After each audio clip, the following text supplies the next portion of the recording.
பூச்சி வெட்டியை சேர்ந்த குளத்துப்பட்டியில குடியிருக்கோம். 60-70 குடும்பம் எங்களை வச்சு வந்துகிட்டு இருக்கோம். அதுல எங்களுக்கு வந்து சாக்கடை தனியா ஒதுக்கி கொடுக்க மாட்டேன்றாங்க. அது சின்ன பிள்ளை என்ன பிள்ளைகளுக்கெல்லாம் காய்ச்சல் வர வாய்ப்பு இருக்கு. அப்படி இருக்கிறதுனால எங்களுக்கு அடிப்படை வசதி எதுவுமே கிடையாது. ஒரு அடிப்படை குழாயில் கிடையாது. ஒரு குளம் 1000 ரூபாய் கட்டி தண்ணி விட மாட்டேன்றாங்க. இவ்வளவு வசதி எங்களுக்கு ரொம்ப கம்மியா இருக்கு. எங்க மக்கள் எல்லாம் ரொம்ப சிரமத்துல இருக்கா. ஒரு பஸ் ஸ்டாப் கூட இல்லை. யாரா இருந்தாலும் சரி, இதை நான் ஓட்டு கேட்டு வாரதுக்கு அப்புறம் இதை நல்ல முறையில செஞ்சு கொடுத்தாதான் நாங்க ஓட்டே போடுவோம். இல்லைன்னா நாங்க எதுவுமே அடிப்படை வசதி இல்லாம நாங்க எதுவுமே செய்ய மாட்டோம். போதுமா? ஆமா ஆமா, கக்கூசு வசதி கிடையாது. ஒரு குளியலார அக்காங்கன்னா குளியலார கட்டி வச்சிருக்காங்க, அந்த வசதியும் கிடையாது. நல்ல தண்ணி ஒரு மாதத்துக்கு கூட வருது இல்ல. நாங்க கஷ்டப்பட்டு போய் தண்ணி எடுத்துட்டு வராங்கட்டு அப்ப பஸ் நிப்பாட்ட மாட்டேன்றாங்க. ஒரு ஆத்திர சமயத்துக்கு போக முடியல. சாக்கடைனால எங்களுக்கு பிள்ளைகளுக்கு பாதுகாப்பு கிடையாது. பூரா நாங்க கூலி வேலைக்கு போறோம். நாங்க எல்லாமே கூலி வேலைக்கு போறோம். எங்களுக்கு எந்த பாதுகாப்பும் கிடையாது. எங்க மக்கள் சின்ன பிள்ளைகளெல்லாம் விட்டுட்டு நாங்க வேலைக்கு போயிடுறோம். தடுமாறி அதுல கீழே விழுந்துருச்சுன்னா அவ்வளவுதான், அது தப்பிக்க வாய்ப்பு இல்லை. அப்படி இருக்கிறதுனால இதை எந்த வழியிலும் நீங்க எங்களுக்கு செஞ்சு கொடுக்கறதுக்கு ஏற்பாடு பண்ணுங்க.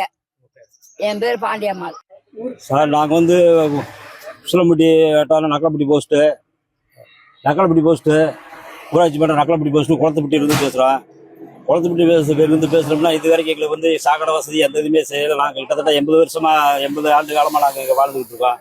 எங்கள் பிள்ளை ஊட்டியில் எல்லாமே கிட்ட வரப்போ ரொம்ப சிரமமாக இருக்குது. ரொம்ப சாக்கடை தண்ணி கிட்டத்தட்ட ஒரு 2 மணி நேரத்துக்கு உள்ள பெரிய நிற்கிறதுனால எங்களுக்கு வந்து ஆளு பெரிய ஆளு படுக்க வைக்கிறாங்க.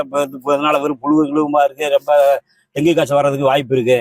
நாங்களும் எத்தனை அதிகாரிகள்கிட்ட இப்போ எம்பி கிட்ட மனு கொடுத்தோம். உள்ள போய் எத்தனை அதிகாரிகிட்ட மனு கொடுத்தோம். கலெக்டரமே நேரம் வந்து பார்த்துட்டு போனாங்க. வந்து பார்த்துட்டு போது இப்போ பைப் லைன் கொடுத்துட்டு இருந்தாங்க. பைப் லைன் கொடுத்து கடத்துங்கன்னு சொல்லிட்டு போனாங்க. அதுக்கு தகுந்த மாதிரி எந்த நடவடிக்கையும் எடுக்கல. அடுத்து மீண்டும் நாங்கள் முயற்சி பண்ணி தான் இருக்கோம். இந்த வாரம் அந்த செய்கிறோம்ன்றவங்க யாருமே வந்து செய்கிறது மாதிரி இல்லை. அதனால அந்த சாக்கடை தண்ணியை கடத்துறதுக்கு எங்களுக்கு ஏதாச்சும் நீங்கள் ஒரு அடுத்து எலெக்ஷன் வருது. எலெக்ஷன் வர டயத்தினால அடுத்து வரவங்க யாராவது செஞ்சு விட்டா தான் நாங்கள் எல்லாமே ஓட்டு போடுவோம். கிட்டத்தட்ட நாங்கள் ஒரு 150 ஓட்டு எங்கள் லைனில் இருக்குது.